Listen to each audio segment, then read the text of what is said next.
खुद राजूगुंडा है। राजूगुंडा का क्षेत्र पार करके हम लगभग 60 किलोमीटर दूरी पर कश्मीर जा रहे हैं। पहले इस वक्त हमारी गाड़ी को ऑपरेटिंग कर रहे हैं जावेद भाई, जो कि हमारे रथ की सारथी गए तो भी अपनी साइड की नहीं होगी। अस्सलाम वालेकुम व रहमतुल्लाह। जावेद भाई नमस्कार। अस्सलाम वालेकुम। जावेद भाई बताइए यार कि आपका कश्मीर जिसे धरती का जन्नत कहा जाता है, हम देख भी रहे हैं, काफी आकर्षक है ये, मन को लुभाने वाला। जावेद भाई यहाँ की खासियत के बारे में कुछ कहेंगे? यहाँ पर बोलते हैं कि अगर फिरदौस बरोए ज़मीनो हस्त, हमी हस्तो हमी हस्तो हमी हस। अगर दुनिया में कहीं जन्नत है तो बस यही है, यही है, यही है। क्या बात है, बहुत ही खूबसूरत से शेर गए हैं। इसके माध्यम से आपने अपनी जमीन की तारीफ की है, हमें भी बहुत ही अच्छा लगा आपका ये अंदाज, शायराना अंदाज। मैं देख रहा हूँ कि चारों तरफ चमचमाती ये 4 लाइन सड़कें, क्या कहेंगे इसे कि ये? देखिए सर, कश्मीर पहले से ही खूबसूरत था। अब मोदी जब से आए हैं, G20 जब से कश्मीर में हुआ तब से यहाँ पर डेवलपमेंट हो रहा है। जिस तरह लाइटें लगाई दी जा रही है, रोड को डेवलपमेंट किया जा रहा है। पहले यहाँ पर करते थे मगर सभी लोग चोर थे। जो भी यहाँ पर हुकूमत आई है वो भी करते थे मगर इतना नहीं करते जितना मोदी हुकूमत में हुआ है। दोस्तों देख पा रहे हैं डंके की चोट पे जावेद भाई इस बात को स्वीकार कर रहे हैं कि काम पहले भी होता था, नहीं होता था ऐसी बात नहीं है, मगर वही 1 रुपए का 15 पैसे का काम होता था। जैसे राजीव गांधी जी कहा करते थे कि मैं भेजता हूँ केंद्र से 1 रुपए और जमीन तक पहुँचते पहुँचते जहाँ गंतव्य में जाते जाते केवल उन्हें 15 पैसे मिल पाता था। तो 15 पैसे में कौन सा कार्य भला होता? मगर मोदी जी के शासनकाल में आने के बाद जो डेवलपमेंट दिखाई दे रहा है, कोई भी इसे नकार नहीं सकता। इस बात को एक्सेप्ट कर रहे हैं जावेद भाई।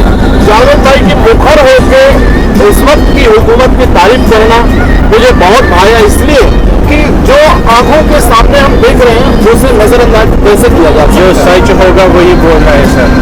जिस तरह यहाँ पर नेशनल कॉन्फ्रेंस की हुकूमत थी, PDP की हुकूमत थी, करते थे, ऐसा नहीं कि नहीं करते थे मगर उतना नहीं दिखता था। जब से G20 या बोलेंगे PDP ने मोदी के साथ हाथ मिलाया तब से सबको हाउस अरेस्ट कर दिया गया।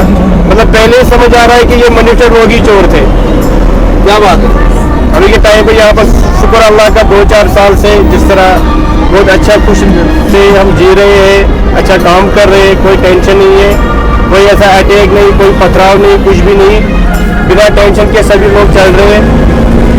तो शुक्र करते हैं उस खुदा का जिसने हमें इस लायक समझा है, हमें इस काबिल समझा है कि हम आपकी सेवा करते हैं, आपको घुमाते हैं और खुद भी घूमते हैं।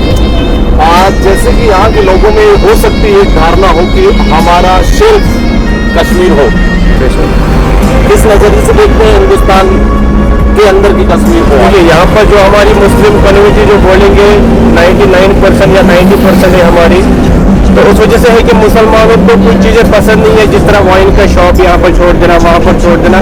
जिस तरह की डल लेक में खाली एक शॉप था, अभी इन्होंने पहलगाम में भी कर दिया, गुलमर्ग में भी कर दिया, सोनमर्ग में भी कर दिया, या रास्ते में भी करते हैं। जिस वजह से कश्मीर लोगों को ये चीज़ पसंद नहीं है कि इस वजह से हमारा माहौल ख़राब हो रहा है। यहाँ पर सिगरेट पर बैन लगाते हैं मगर दारू पे कोई बैन नहीं लगा रहा है। और इनको पता है कि 99% या 90% यहाँ पर मुस्लिम है, जो मुसलमानों में हमारे धर्म में अलाउ नहीं करते कि आप दारू पी लो। उस वजह से थोड़े से नाराज है। इसलिए 370 का जो किस्सा था यहाँ पर कि हम अपनी ज़मीन नहीं देंगे, हम उनको बनाने नहीं देंगे, खरीदने देंगे, वजह यही है कि यहाँ पर थोड़ा सा माहौल अलग हो जाएगा। हमारा जो माहौल है वो सादगी के हिसाब से है। जिस तरह हमारा अभी एक रमज़ान आएगा, 1 महीने का फास्ट होगा, हमारा रमज़ान भी हमें यही सिखाता है कि आप तकवा गुजार बनो, आप परहेजगार बनो, जिस तरह के चोरी से बचो, गलत कामों से बचो। रमज़ान का मतलब ही वही होता है। और मुसलमानों का धर्म भी यही है कि आप हक की बात बोलो, सच बोलो। बहुत ही बेहतरीन तरीके से आप अपनी बात रखी। मुझे गर्व है कि आपको, क्या मैं गर्व के साथ कहूँ कि हम हिंदुस्तानी हैं। जी जी। तो आपकी ये सच्ची बातें सुन के मुझे बहुत अच्छा लगा, बहुत पसंद आया। जहाँ तक मेरा छत्तीसगढ़ के, मैं हिंदुस्तान के एक हिस्से छत्तीसगढ़ से आता हूँ, वहाँ पैशन है शराब पीना। बेशक सर। वहाँ मजदूर भी होते हैं ना, जो दिहाड़ी 200 रुपए कमाते हैं, वो भी शाम को 150 रुपए के शराब पीते हैं। और एक रुपए किलो में उन्हें चावल मिलता है जिनसे वो परिवार को भोजन करा देता है। तो इस मायने में तुलनात्मक दृष्टिकोण से अगर मैं देखूं तो छत्तीसगढ़ से कहीं बेहतर इस मुद्दे पर, जिस मुद्दे पे अभी बाकी से आपने बात किया शराब के सेवन के मामले में, तो आप बहुत बेहतरीन स्तर पर है और लाजमी है, बहुत जरूरी होता है कि आप अपने यहाँ की संस्कृति की सुरक्षा के लिए जिन धाराओं का विरोध कर रहे हैं, जहाँ तक मेरी बात है मैं उसका समर्थन तो नहीं करूंगा क्योंकि अपने अपने समझ की बात है। मैं तो चाहूंगा हिंदू मुस्लिम एकता की बात हो और हिंदू और मुस्लिम कश्मीर और भारत के पूरे अभिन्न अंग एक दृष्टि से देखा जाए, एक कानून वहां पे लागू हो। बातें मेरी है, मैं जो बोल रहा हूँ शर्तें आपकी है या विचार आपके हैं जो आप बोल रहे हैं, इन दोनों के बीच समन्वय बिठा के आज हमारे देश को बहुत गौरवान्वित होते हुए बहुत प्रगति के मार्ग पर ले जाने की जरूरत है। इस दिशा में भी हम लोगों को कॉम्प्रोमाइज करने की जरूरत है। बेशक सर, तो आपने बहुत बेहद तरीके से, बेहतरीन तरीके से अपनी बात शिद्दत शुरू की, इसके लिए आपको मैं बहुत बहुत धन्यवाद दूंगा। धन्यवाद सर। मेरे आए हुए ये भाई जितने भी छत्तीसगढ़ दुर्ग राजनांदगांव से कश्मीर भ्रमण के लिए आए हैं, हम वहाँ जब भी बात करते हैं हिंदू मुस्लिम भाई भाई की बातें करते हैं, मगर जब आपके यहाँ कश्मीर में कुछ चीजें देखती हैं हिंदुस्तान विरोधी चीजें, तो थोड़ी तकलीफ हमको भी होती है कि भाई लोग को हम बड़े जिगर का एक हिस्सा मानते हैं और वो हिंदुस्तान के खिलाफ नारे लगाते हैं, झंडा उठाते हैं। देखिए सर क्या होता है यहाँ पर अगर बोला जाए कि यहाँ की गवर्नमेंट ने ही हमें मुल्क बनने को मजबूर किया है, उसकी वजह यह है कि यहाँ पर बहुत सारा सिस्टम जो पॉलिटिकल सिस्टम बोलेंगे चलता है कश्मीर में ज़्यादा। पहले की हुकूमत के तुलना में अभी की हुकूमत आपको कैसे लगती है? ठीक है सर, हुकूमत अभी भी नेशनल कॉन्फ्रेंस की यहाँ पर उमर अब्दुल्ला की है। ऐसा नहीं है कि यहाँ पर साथ तो सभी, मैंने पहले बोला यहाँ पर पॉलिटिशियन सिस्टम ज़्यादा है, सियासत लोग ज़्यादा चलती है। यहाँ पर अगर बीजेपी के साथ सभी है तो हम भी बीजेपी के साथ ही है, अगर कोई नेशनल कॉन्फ्रेंस के साथ बीजेपी चल रहा है तो हम भी उसके साथ साथ ही है, क्योंकि बीजेपी हुकूमत में भी यहाँ पर बहुत सारे स्ट्राइक जो बोलेंगे या बेगुनाहों को मारा गया, ऐसी चीज़ें हक की है जिसमें कश्मीरी लोग नाराज थे जी कि हमारे यहाँ पर देखिए कि सुबह मॉर्निंग में बच्चे स्कूल से निकलते थे मगर पता ही नहीं था कि वो वापस आएगा, या काम पर निकलते थे पता ही नहीं था वो वापस आएगा या नहीं आएगा, क्योंकि यहाँ के हालात ऐसे थे, क्योंकि यहाँ की हुकूमत को पता ही नहीं है कि मिलिटेंट कौन है। बहुत बड़ी बात यही मैंने आपको बताया कि यहाँ का जो गवर्नमेंट है उसने हमें मिलिटेंट बनने पर मजबूर किया। उसकी वजह यह है कि कर्फ्यू लगाते थे, कर्फ्यू में अगर वो बोलते हैं कि आप मिलिटेंट को साथ दे दो, पहले ये देखो आपकी मिलिटेंट कौन बन रहा है। जो नई जनरेशन कश्मीर में मिलिटेंट बन रही है वो बुरहान वानी ने स्टार्ट किया, हुकूमत के खिलाफ ऐसे बोले कि आवाज़ उठाई, और उस आवाज़ में यहाँ के डॉक्टर, यहाँ के पुलिस वाले, यहाँ की जनता, यहाँ के औरत, यहाँ के बच्चे, पूरा कश्मीर उसके साथ था कि भाई कश्मीर पे जुल्म हो रहा है, और किस हद तक हो रहा है वो यहाँ की गवर्नमेंट ने खुद देखा। अभी कॉम्प्रोमाइज़ किया, जब से कोविड हुआ यहाँ पर 2019 से बोला जाए तो कॉम्प्रोमाइज़ किया आपस में कि भाई आगे की जनरेशन के बारे में सोचना है, आगे की जनरेशन के बारे में सोचना। अगर हम गन उठाएंगे तो ये चीज़ सही नहीं है दादा जी, हथियार उठाना किसी भी समस्या का हल नहीं होता है। तो उसी से है कि शुक्र अल्लाह का अभी 2-4 साल से जिस तरह आपने कोऑपरेट किया ठीक है, हम अल्लाह से दुआ करेंगे कि आगे भी ठीक रहे, हमारे जो बच्चे हैं वो भी अच्छा देखें। अगर हम लोगों ने कुछ गड़बड़ देखा, फायरिंग देखी, मारा मारी देखी, पथराव देखा, मगर हमारे जो जनरेशन है वो ये चीज़ ना देखे, उस चीज़ के लिए हम कोऑपरेट करते हैं। यहाँ पर बीजेपी की हुकूमत आई है, किसी और की भी हुकूमत आई है, हमें किसी से फ़र्क नहीं है, हमें अपने काम से मतलब है, और डेवलपमेंट हो रहा है जिसमें कश्मीर का टैक्स बहुत आगे जाता है। और हम यही चाहते हैं कि खुला रहे, कोई स्ट्राइक न है, खुशी से रहे। हिंदू मुस्लिम सिख ईसाई पहले से ही भाई भाई है, हम लोगों ने उनको अलग कर दिया है कि आप मुस्लिम हो, आप हिंदू हो, वरना माँ की पेट से किसी को पता नहीं होता है कि वो पैदा क्या हुआ है। पहले के समय में जिन्होंने भी सियासत किया था इस मुद्दे पर, जी सर, कहीं न कहीं हमारे संबंधों को उन्हीं ने बिगाड़ के रखा था।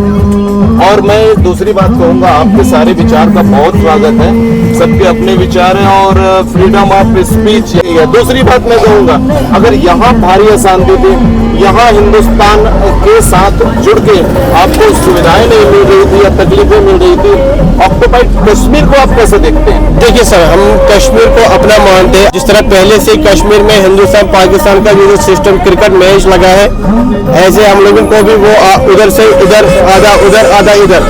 मैं फिर भी बोलूँगा कश्मीरी लोगों को जज्बा है। जिस तरह अगर यहाँ पर बोलेंगे तो मुस्लिम ज़्यादा है। मुस्लिम की वजह से है कि कश्मीरी लोग को पाकिस्तान के साथ कंपेयर कर रहे हैं हिंदुस्तान लोग खुद, कि जावेद भाई ने दाढ़ी रख लिया, टोपी रख लिया, नमाज पढ़ रहा है या रोज़ा रख रहा है, तो मुसलमान में ये चीज़ कॉमन है सर।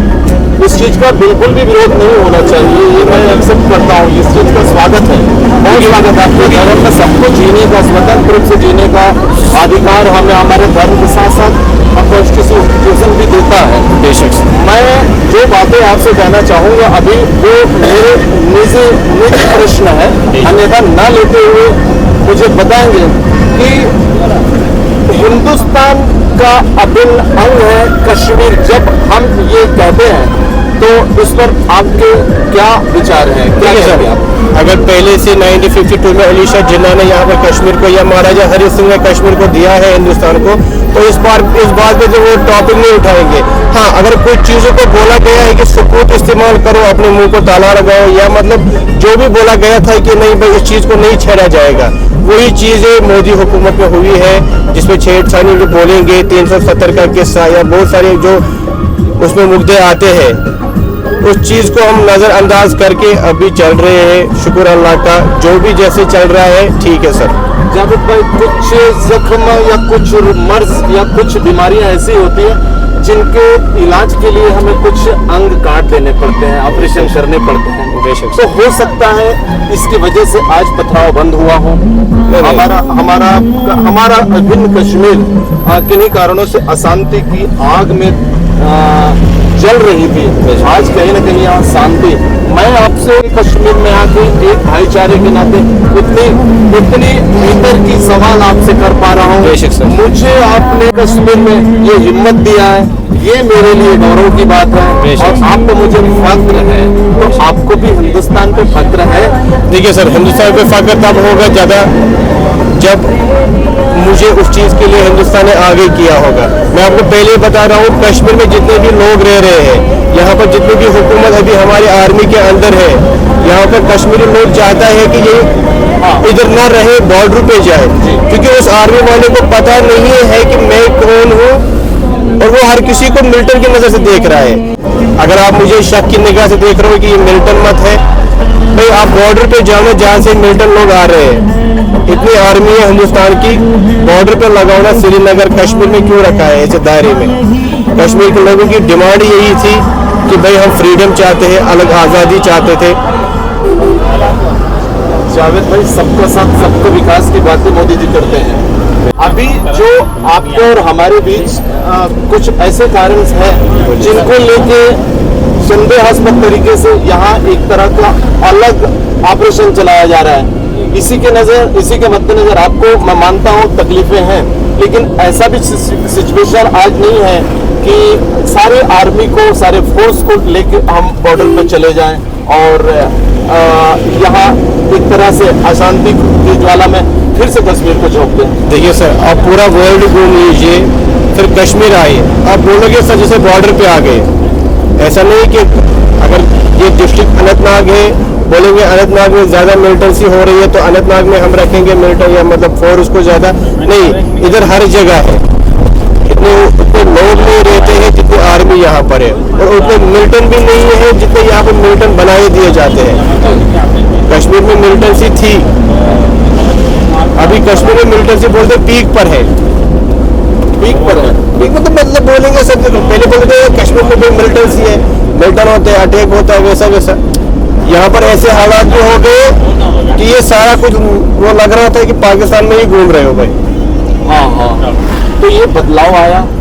ठीक है सर, बदलाव आया जब से गिलानी बोलेंगे हुर्रियत कॉन्फ्रेंस के लीडर जो थे यासीर मलिक, इन्होंने उन लोगों को बंद किया जावेद भाई, आपसे मैं बेधड़क बेबाकी से, आप भी मेरे से हृदयपूर्वक वैसे ही बात कर रहे हैं जैसे मैं चाहता हूँ, आपसे उम्मीद कर पा रहा हूँ। मुझे बहुत खुशी है आपसे बात करते हुए। Thank you so much sir. आप जैसा चाहते हैं वैसा कश्मीर इंशाल्लाह इस बात की उम्मीद लेके आपको आपके शांतिप्रिय कश्मीर, जितना कश्मीरी लोगों ने देखा है या सहा है उतना कहीं किसी जगह और नहीं होगा, क्योंकि यहाँ पर बहुत सारे लोग गलती से बोलेंगे या ज़बरदस्ती मिलिटेंट बनाए गए या गलती से मारे गए, यहाँ के हालात ख़राब हो गए। जिस हिसाब से हम लोगों ने देखा उस हिसाब से चाहते हैं कि दोबारा वैसे दिन ना आए, किसी की भी हुकूमत क्यों ना हो, मगर वो जो पुराने दिन थे वो दोबारा वापस ना आए।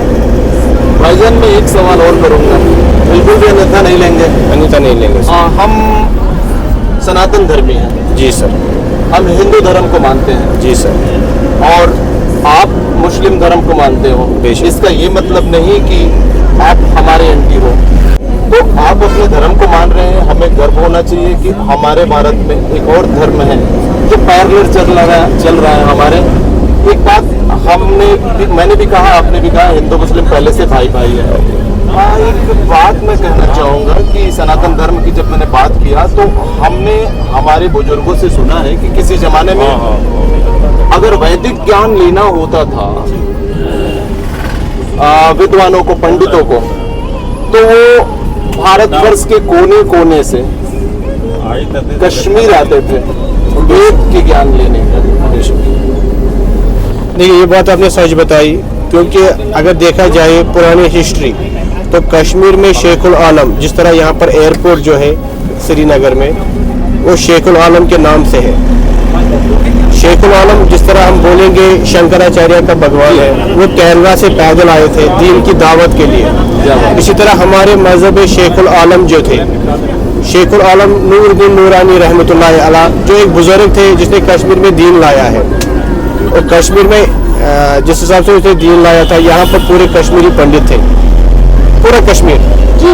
और जहाँ पर जो धागे लगाते थे कश्मीरी पंडित अभी भी लगाते हैं वो धागे, तो उनको खोल के पूरा ये जो जहलिम है, ये अनंतनाग डिस्ट्रिक्ट से जहलिम स्टार्ट होता है और 250 किलोमीटर का वो रेंज है, वो पाकिस्तान जाता है वो पानी आगे। पूरा जहलिम भर गया था, इतने वो धागे निकले थे। तो उसका मतलब है कि पूरा कश्मीर जो था वो पूरा पंडित था, क्योंकि वो उनका ही था। ये बात सच है। जिस तरह हमारे बुजुर्ग बोलते हैं, कुछ लोग जाहिल थे, पुराने लोग जो थे जाहिल थे, अपनी बेटियों को दफना देते या बीवी को तलाक देकर 3 शादियां करते, जिसका मकसद वो हिंदुस्तान ने उठाया था टीवी पर कि भाई 3 तलाक का। ऐसा कुछ सिस्टम नहीं था सर।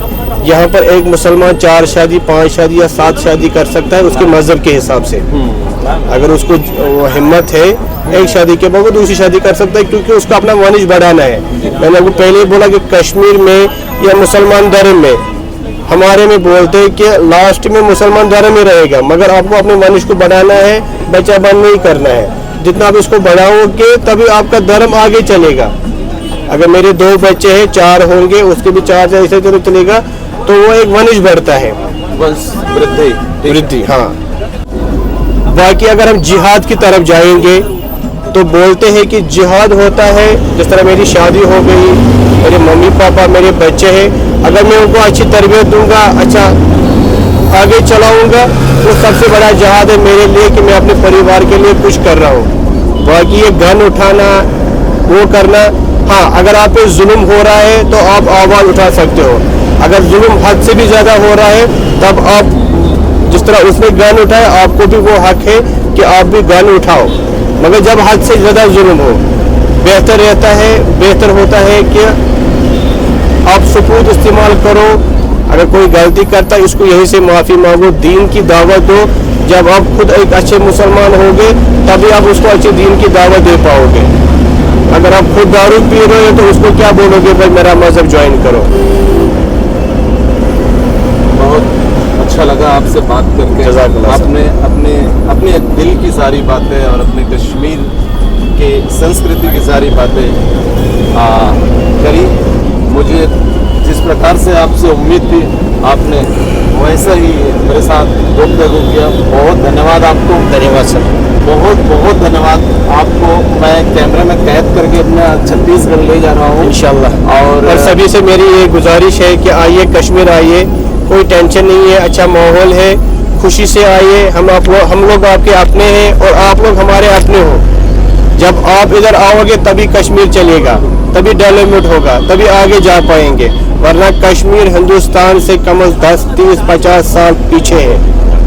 अभी जब से G20 हुआ है तब से इधर पर लाइटें वाइटें लगी है, वरना कश्मीर की खूबसूरती है, ऐसा नहीं कश्मीर जन्नत है, मगर फिर भी होता है कि डेवलपमेंट होगा। आधुनिक विकास के दृष्टिकोण से अभी 50 साल पीछे ऐसा आप बता रहे हैं। देखिए सर क्या होता है सर, अभी के टाइम पर जिस तरह मैं डलहौजी गया था, डलहौजी मैंने वो बर्फ की गाड़ियां देखी जो अभी कश्मीर में नहीं है। और कश्मीर नंबर 1 है बर्फ के लिए, जहाँ पर 6 महीने खाली बर्फ ही रहता है। मतलब यहाँ पर करते हैं मगर बहुत कम करते हैं।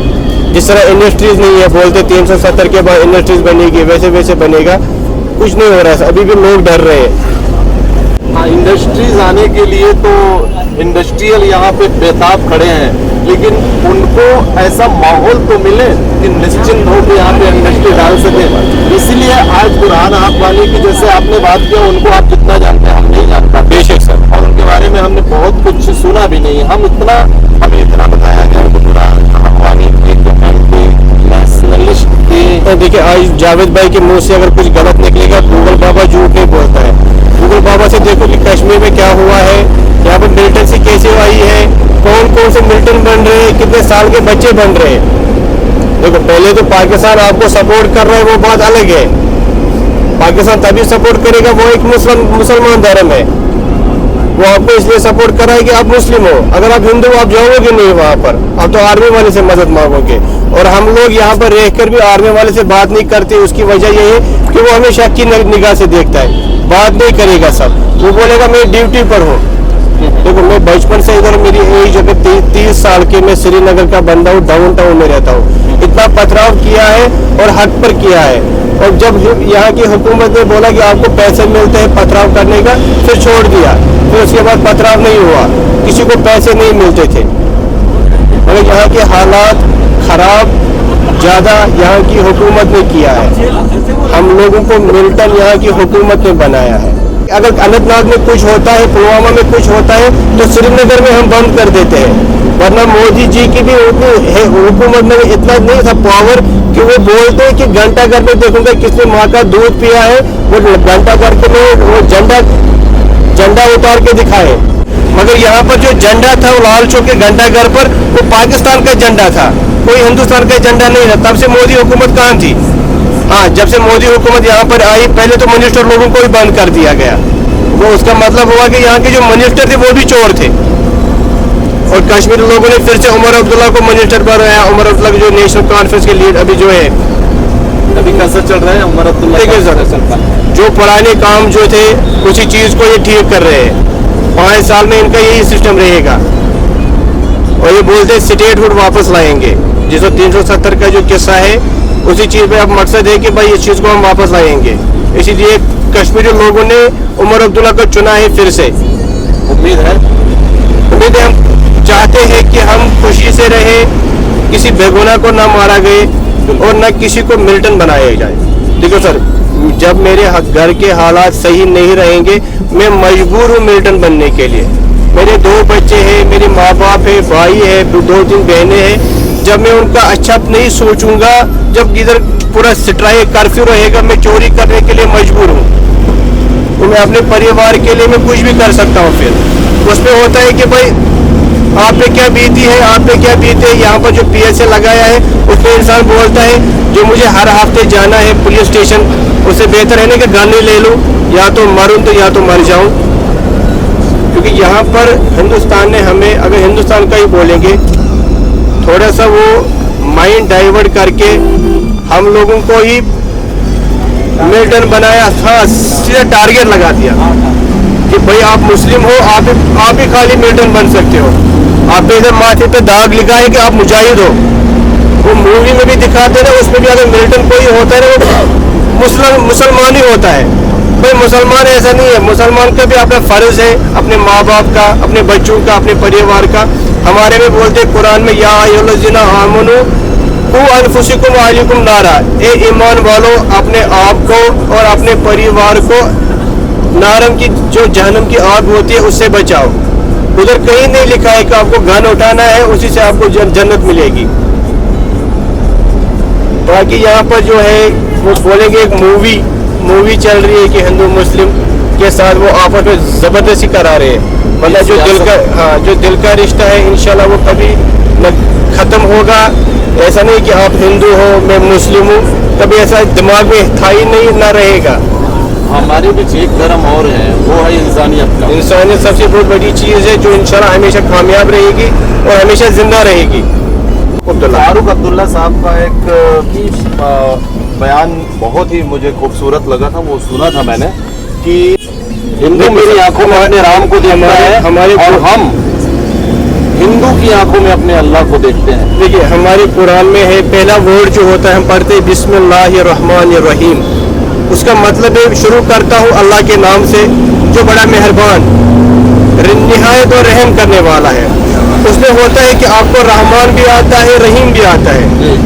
देखो आप सनातन धर्म से या शाश्वत धर्म या किसी का भी जो भी धर्म है, आप उसको फिर भगवान बोलो, ईश्वर बोलो, गॉड बोलो, जो भी बोलो, हक है, सही है, वही है, जो है ना एक ही है। वो इंसान को समझना है। अगर मैं भाई हिंदू धर्म से हूँ, मुझे क्या बोला गया है, अगर मैं वो चीज करूंगा तो मैं एक सन्यासी बन जाऊंगा जब मैं धर्म में दाखिल हो जाता हूँ। बाकी अगर बोलने में कुछ गलती हो तो आपसे बात करके तो बहुत ही अच्छा लगा। जज़ाकल्लाह। अस्सलाम वालेकुम।